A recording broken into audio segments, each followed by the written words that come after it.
Assalamu alaikum. Today I will talk about analysis of milk and butter. इनके milk और butter के analysis के बारे में मैं बताऊंगी कि मिल्क में और बटर में जो कंपोनेंट होते हैं उनको मतलब डिटरमिन करने के लिए इनकी एनालिसिस की जाती है, यानी कि उसमें जो कंपोनेंट्स हैं उनकी कितनी क्वांटिटी है मिल्क में। तो सबसे पहले मिल्क क्या होता है कि जो मिल्क है वो टाइप ऑफ इमल्शन है कि आप यानी कि इमल्शन का पता है, जो यानी ट्रांसपेरेंट लिक्विड नहीं होता वो इमल्शन होती है, और इसमें 3.9% फैट होता है और 8.8% इसमें नॉन फैट सॉलिड होते हैं और 87% वाटर होता है। जो बेफलो मिल्क होता है उसमें हाई फैट की कंसंट्रेशन होती है, और जो मिल्क होता है काऊ का मिल्क होता है उसमें लो फैट कंटेंट होते हैं।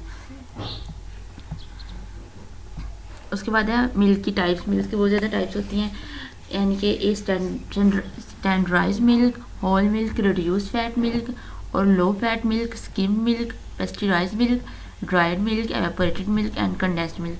जो स्टैंडर्डाइज्ड मिल्क होता है वो बेसिकली स्किम मिल्क होता है जिसमें कि 4.5% फैट होती है, और होल मिल्क में 3.25% मिल्क फैट होती है और उसमें 8.25 मिल्क सॉलिड्स होते हैं, ये कंपोनेंट होते हैं। और जो रिड्यूस फैट मिल्क होती है ना उसमें 2% मिल्क फैट होती है। उसके बाद लो फैट मिल्क में 23% कैलोरीज होती हैं फैट्स की। फिर आ जाता है स्किम मिल्क, और इसको स्किम मिल्क को नॉन फैट मिल्क भी कहते हैं। इसमें 5% कैलोरीज होती हैं फैट की। और उसके बाद है पेस्चराइज्ड मिल्क होता है, ऐसा मिल्क होता है जिसको 63% डिग्री सेल्सियस पे 30 मिनट के लिए, यानी कि जो पेस्टिसाइड्स होते हैं इनको किल किया जाता है, और इसमें 63 से 72 डिग्री सेल्सियस तक इसको मतलब पेस्चराइज किया जाता है इस मिल्क को, जिससे जो हमारा मिल्क है ना मतलब फ्रेश हो जाता है, और जो पेस्चराइज होते हैं उनसे मतलब फ्री हो जाते हैं। उसके बाद है ड्राइड मिल्क, और ये पाउडर फॉर्म में होता है, इसको जो मिल्क होता है इसको ड्राइड मिल्क कहते हैं। उसके बाद है एवेपोरेटेड मिल्क। इस मिल्क में जो वाटर की कंसनट्रेशन लो हो जाती है, यानी कि वाटर जो है ना इसको एवेपोरेट करवा दिया जाता है, इसमें लो कंसनट्रेशन होती है वाटर की। उसके बाद होता है कंडेंस्ड मिल्क, ये भी एवेपोरेटेड मिल्क होता है बट इसमें थोड़ी सी जो है शुगर की क्वांटिटी ज़्यादा ऐड की हुई होती है, जो इसको थिक करती है, स्वीटन कर देती है, और इसको स्वीट्स वगैरह बनाने के लिए कंडेंस्ड मिल्क को यूज़ किया जाता है। उसके बाद है मिल्क एनालिसिस। अब यह मेथड कैसे मिल्क की एनालिसिस की जाती है, तो इसके लिए बहुत से मेथड यानी कि डिफरेंट यूज़ होते हैं। सबसे पहले अगर हम लोगों ने यानी कि फ़ैट कंटेंट डिटर्मिनेशन करने हों तो उसके लिए गड़बड़ मेथड यूज़ किया जाता है। उसमें मटेरियल और रिएजेंट होते हैं। गड़बड़ ब्यूटेरोमीटर ये एक इंस्ट्रूमेंट होता है, और उसके बाद शेल्फ होती है, यानी कि शेल्फ जो यूज़ करनी है ब्यूटेरोमीटर की वो, और वोल्टामेट्रिक पिपेट यूज़ होती है, और गैरबर सेंट्रीफ्यूज यूज़ होता है, और सल्फ्यूरिक एसिड यूज़ होता है, और अमाइल अल्कोहल यूज़ होता है। ये इसके रिएजेंट हैं। उसके बाद मेथड कैसे है, ब्यूटेरोमीटर लेते हैं, उसमें हम लोग 10 ml सल्फ्यूरिक एसिड ऐड किया जाता है, और उसके बाद जो 10 ml सल्फ्यूरिक एसिड ऐड करने के बाद उसमें 10 ml सैंपल हम लोग मिल्क अपने का ऐड करते हैं पिपेट करके, जो कि हम लोगों ने एनालिसिस करना होता है सैंपल, उसको ब्यूटेरोमीटर में ऐड कर देते हैं। उसके बाद 1 ml उसमें अमाइल अल्कोहल ऐड करते हैं। फिर इसको यानी कि तीनों चीज़ें ऐड होगी, सल्फ्यूरिक एसिड भी ऐड हो गया और सैंपल हमारे पास भी ऐड हो गया, अमाइल अल्कोहल ऐड किया, और उसको फिर हम अच्छे से मिक्स करते हैं। और फिर हम जो ये जो बैरोमीटर होता है ना इसको शेक करके अच्छे से, फिर इसको 65 डिग्री सेल्सियस पे 5 मिनट के लिए तो इसको हम लोग जो है वाटर बाथ में रख देते हैं। तो उसके बाद उसको यानी कि 5 मिनट के बाद जो ब्यूटेरोमीटर है उसको लेते हैं वहाँ से, उसको सेंट्रीफ्यूज करते हैं 1400 RPM पर 4 मिनट के लिए। उसके बाद हम लोग जो ब्यूटेरोमीटर है उसको अगेन वाटर बाथ में रखते हैं 65 डिग्री सेल्सियस के लिए, और उससे ये होता है कि जो स्टॉपर होती है वो डाउनवर्ड पोजीशन में मूव करने लग जाती है। तो उसके थोड़ी देर के लिए रख देते हैं 3 मिनट के लिए, यानी कि 3 से कम मिनट या 3 से ज़्यादा, यानी कि 3 और 10 की ड्यूरेशन के दौरान है, किस इतने टाइम के लिए हम लोग उसको यानी कि थोड़ी देर के लिए रख देते हैं। फिर इसकी हम लोग जिसकी रीडिंग है उसको नोट कर लेते हैं। जो ब्यूटारोमीटर की रीडिंग आती है उसमें ये होता है, और रीडिंग ऐसे आएगी हमारे पास, वो जो रीडिंग होगी वो हमें जो है परसेंटेज देती है फैट की। वो रीडिंग कैसी होती है, ब्यूटारोमीटर की रीडिंग हमने फाइंड कर लेनी है इंटू 20/13, ये फार्मूला यूज़ करके हम लोग इसकी फैट की परसेंटेज वो जो है फाइंड कर लेते हैं। तो उसके बाद है डिटर्मिनेशन, ये फैट हमने डिटर्मिन किया था, अब है उसमें नॉन फैट सॉलिड को डिटर्मिन करना है। तो जो हम लोग सैंपल मिल्क लेते हैं उसको 40 से 45 डिग्री सेल्सियस पे वार्म आउट करते हैं, तो 5 मिनट के लिए। उसके बाद इस को यानी कि वार्म करके फिर इसको कूल आउट करते हैं थोड़ा सा, और कैलिब्रेटेड टेम्परेचर पे वो होता है 15 डिग्री सेल्सियस। और जो इंस्ट्रूमेंट्स में यूज़ होता है वो लैक्टोमीटर है, यानी कि सैंपल को लैक्टोमीटर में यूज़ किया जाता है। तो उसमें फिर हम लोग लैक्टोमीटर जार में जो है वाटर को ऐड करते हैं, उसमें ऐसे ऐड करते हैं कि जो बबल फॉर्मेशन बिल्कुल ना हो। तो फिर उसके बाद है जो लैक्टोमीटर है उसको वेट स्टीम करने के लिए इंसर्ट किया जाता है, और उसके बाद हम लोग इसकी रीडिंग ले लेते हैं 15.5 डिग्री पर 30 यानी कि 30 सेकंड के दौरान। जो 15.5 पे हमारे पास रीडिंग आती है लैक्टोमीटर की, हम लोग वो फाइंड आउट कर लेते हैं। तो उसके बाद आ गई है डिटर्मिनेशन ऑफ टोटल सॉलिड, यानी कि उसके अंदर जो सॉलिड कंपोनेंट है उसको डिटरमिन कैसे किया जाता है। उसमें हम लोग क्रूसिबल जो होता है उसका वेट कर लेते हैं। तो कोई भी मटेरियल होता है ये जो कि किसी चीज़ को मेल्ट आउट करता है, तो उसमें हम लोग 5 ग्राम जो है मिल्क का उसका भी वेट करते हैं, और उसको जो हम क्रूसिबल होता है ना उसको वाटर बाथ में रख देते हैं कि इसमें जो यानी कि वो ड्राई हो जाए जो हमारा मिल्क है ना वो सारा। तो जब ड्राइनेस कंप्लीट हो जाती है तो हम इसको क्रूसिबल को ओवन में रख देते हैं, उसको वेट करते हैं, यानी कि कूल करके उसका वेट कर लेते हैं। तो फिर से हमारे पास जो टोटल परसेंटेज है सॉलिड की वो फाइंड आउट हो जाती है। वो ऐसे होती है, फार्मूला है percentage of the total solid weight of crucible plus sample, इन दोनों का वेट जो हमने ऐड किया है वो ड्राइंग के बाद जो हमारे पास आता है वो, यानी कि उसको वाटर बाथ में रख के जो ड्राई कर लेते हैं ना दोनों चीज़ों को, उसके बाद हमारे पास आता है वेट, उसको फाइंड आउट कर लेते हैं और उसमें से माइनस करते हैं क्रूसिबल का वेट, यानी कि जो हमने स्टार्टिंग में लिया था, तो over weight of sample into 100, ये इसका फार्मूला यूज़ किया जाता है। फिर उसके बाद है डिटर्मिनेशन ऑफ ऐश कंटेंट, यानी जो ऐश कंटेंट होते हैं उनको कैसे डिटर्मिन किया जाता है उसमें। तो उसके बाद ये है कि जो क्रूसिबल है उसको हीट आउट किया जाता है ताकि उसमें से जो सारी मॉइस्चर है वो निकल जाए, यानी कि कोई भी अंदर मॉइस्चर ना रहे। तो उसमें हम लोग 10 ग्राम जो है वो मिल्क डालते हैं क्रूसिबल में, और इसको सैंपल को एवेपोरेट करते हैं और ड्राई करते हैं वाटर बाथ में। तो उसके बाद इससे ये होता है कि मिल्क की पुटरिंग है ना उससे इसको अवॉइड किया जाता है। उसके लिए हम लोग यूज़ करते हैं थिन ग्लास रोड, यानी कि स्पुटरिंग ना हो मिल्क की, उसके लिए थिन ग्लास रोड यूज़ किया जाता है। तो ये जो थिन ग्लास रोड होता है ये इसका फंक्शन ये है कि जो किसी भी पार्टिकल जो कि रोड के साथ एडहियर कर रहा होता है डिश से, तो वो इसको रिमूव कर देते हैं। तो जो ये एवेपोरेटेड मिल्क सैंपल यानी कि जो हम लोग ड्राई किया है उसको हम लोग मफल फर्नेस होती है उसमें रख देते हैं, जो कि टेम्परेचर होता है 550 डिग्री सेल्सियस पर। तो इतनी देर तक रखते हैं ताकि इसमें से ऐश जो है ना वो यानी कि कार्बन से बिल्कुल फ्री हो जाए, और ये तकरीबन 4 इसमें हॉर्स लगते हैं सारे काम में। तो उसके बाद हम लोग पावर सप्लाई को स्विच ऑफ कर देते हैं, तो 1 घंटे के लिए थोड़ा वेट करते हैं, और जो है क्रूसिबल और जो आती है ना वो शिफ्ट हो जाती है डेजिकेटर में। तो हम लोग रूम टेम्परेचर पर इसे डेजिकेटर में कूल करते हैं, तो उसका वेट कर लेते हैं और वेट को कैलकुलेट कर लेते हैं। कैलकुलेटर ऐसे कर सकते हैं W2 ये फार्मूला है W2 - W over W1 - WH। फिर है डिटर्मिनेशन ऑफ प्रोटीन, प्रोटीन को कैसे डिटर्मिन किया जाता है। तो उसमें होता है 10 ml हमने मैं अपना यानी कि अच्छे से मिक्स किया हुआ सैंपल लेना है 100 ml फ्लास्क में, और उसमें हम लोगों ने 5 ड्रॉप्स फिनोफ्थलीन इंडिकेटर के डालने हैं। बेसिकली सारा जो प्रोटीन की डिटर्मिनेशन है वो टाइट्रेशन प्रोसेस है।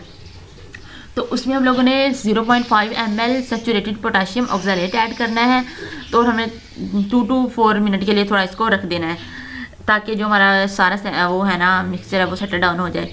तो हम लोग उसके बाद जो मिल्क की टाइट्रेशन करनी है तो, किसके अल्कली के अगेंस्ट करनी है, इसका एंड पॉइंट फाइंड करने के लिए। तो उसके बाद इसमें 2 ml न्यूट्रल फॉर्मालाइन ऐड करके उसको अच्छे से मिक्स करना है। तो titrate against the standard alkali to same end point as before, यानी कि पहले हम लोगों ने ऊपर करना है ना जस्ट फिनोफ्थलीन डाल के और ये डाल के मिक्सचर डाल के एल्कली के मतलब अगेंस्ट को टाइट्रेट करना है। दोबारा फिर ये करना है, एक एंड पॉइंट हमारे पास आ जाएगा, दोबारा ये करना है कि फॉर्मालिन 2 ml इसमें मिक्स कर देनी है और फिर इसको हम लोगों ने दोबारा इसको मतलब सेम वही प्रोसेस करना है, टाइट्रेशन का हमारे पास एंड पॉइंट आ जाएगा। तो इसके बाद हमने वॉल्यूम्स का रिकॉर्ड करना है अल्कली का, जो कि सेकंड टाइट्रेशन में हमारे पास यूज़ होगा। उसके फिर फार्मूले से हम लोगों ने कैलकुलेट कर लेना है, वो है V × 1.7 और V इसमें वॉल्यूम है। आगे कैरिस्कोपी। तो कैरिस्कोपी जो है वो फ्रीजिंग पॉइंट मिल्क का फाइंड करने के लिए इफेक्टिव होती है, और इससे हम लोग मतलब फ्रीजिंग पॉइंट में उसका मिल्क का फाइंड आउट करते हैं। यानी कि जो उसमें वाटर ऐड करके ना मिल्क में, तो फिर इसका फ्रीजिंग पॉइंट ऐड करते हैं, वो फाइंड करते हैं।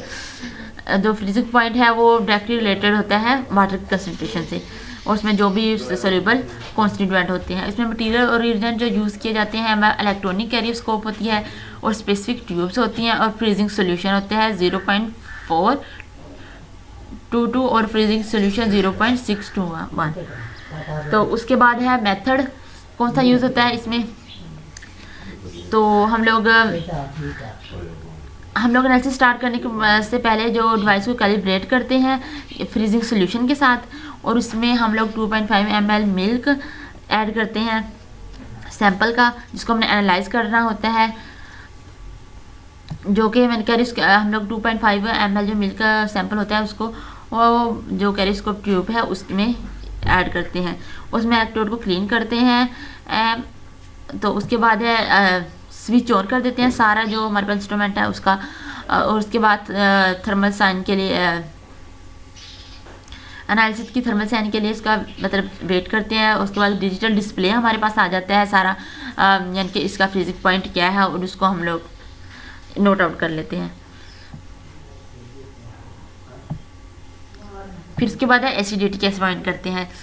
तो जो एसिडिटी है वो इंडस्ट्री वगैरह में मिल्क की एसिडिटी फाइंड करने यानी कि इम्पोर्टेंट होता है ये एसिडिटी फाइंड करना, क्योंकि आपको पता है इंडस्ट्री वगैरह में बहुत ज़्यादा प्रोडक्ट बनानी होती है, तो उनको मतलब किसी प्रोडक्ट में जो वो मिल्क यूज़ करना है उसकी एसिडिटी पता होनी चाहिए प्रॉपर सही प्रोडक्शन के लिए। तो इसके लिए जो है मेथड यूज़ किया जाता है उसे एलिजा रोल टेस्ट कहते हैं। उसमें सैलेट एसिडीमीटर यूज़ होता है इंस्ट्रूमेंट, और उसमें 76% एलिजा रोल सोल्यूशन होता है। मेथड क्या है, इसमें 2 ml को हम लोग जो हमने एनालाइज करना होता है ना मिल्क, उसको हम लोग ऐड करते हैं 2 ml एलिजा रोल सोल्यूशन के साथ। फिर उसको हम लोग यानी कि उनकी जो कैलोरेशन आ जाती है उसको ऑब्जर्व करते हैं मिक्सचर की। तो उसके बाद है acid milk present a mixture where the colouration of the एलेरोल इज रोसी, और उसको यानी कि जो एसिड मिल्क है वो जो मिक्सचर की वो यानी कि मिक्सचर को प्रेजेंट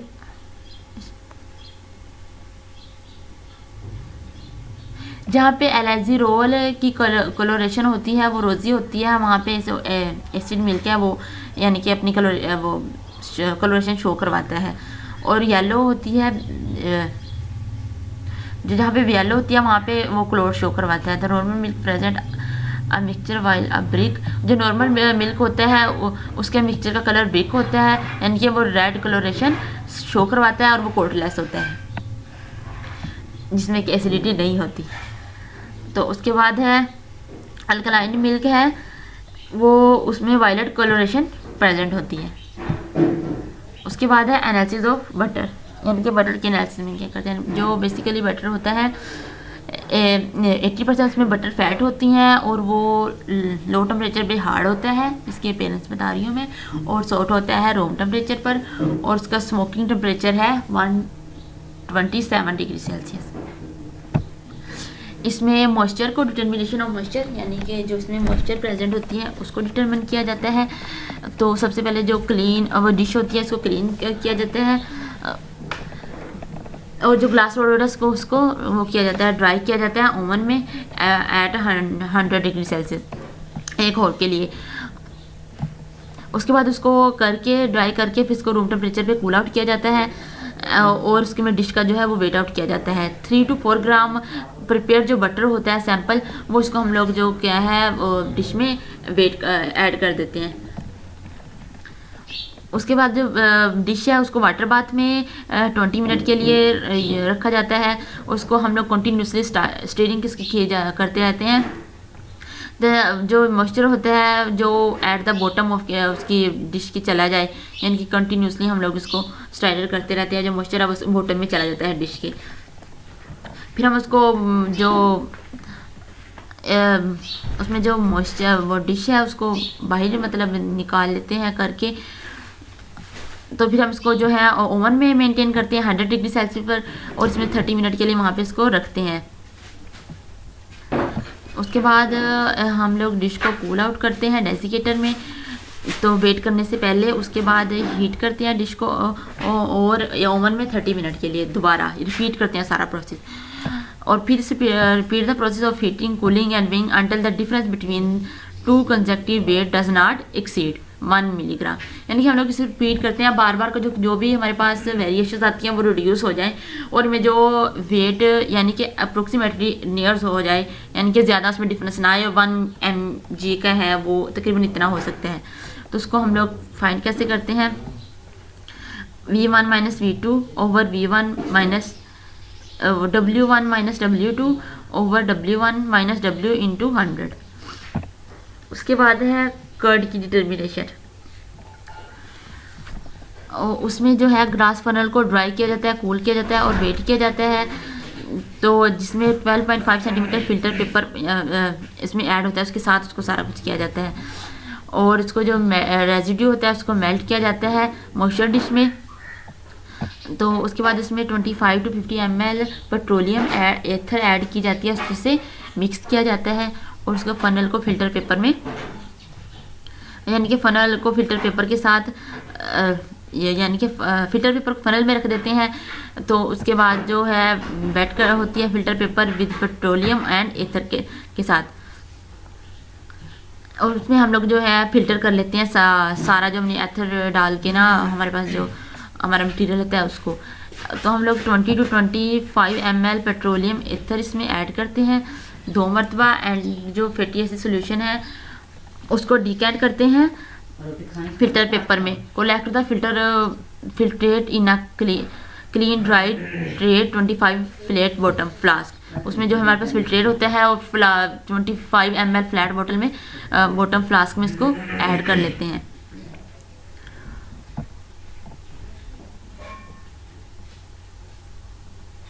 फिर उसके बाद जो हमारे पास तमाम जो फैट होता है उसको हम लोग वॉश आउट करते हैं डिश से उसमें फ़िल्टर पेपर में। उसके बाद है पहली wash the filter paper until free from part. फिर हम लोग उसको फिल्टर पेपर को वॉश करते हैं जिसमें कि यानी कि उसमें कोई भी फैट नहीं होती। तो तमाम फिल्ट्रेट को हम लोग जो है वो एक फ्लास्क में ऐड कर लेते हैं और प्रिजर्व करते हैं हम लोग फैट की डिटर्मिनेशन के लिए। तो हम लोग उसको ड्राई करते हैं फिल्टर फनल को ओवन में एट 100 डिग्री सेल्सियस पर 30 मिनट के लिए। फिर उसको डेसिकेटर में कूल करते हैं और वेट करते हैं और रिपीट करते हैं, ड्राइंग कूलिंग प्रोसेस सारा रिपीट करते हैं। तो इसके यानी कि इतना इसको रिपीट करते हैं कि जो फिर सेम वही प्रोसेस है कि जो वेट में जो वेरिएशन है वो रिड्यूस हो जाए, यानी कि 1 mg की रह जाए।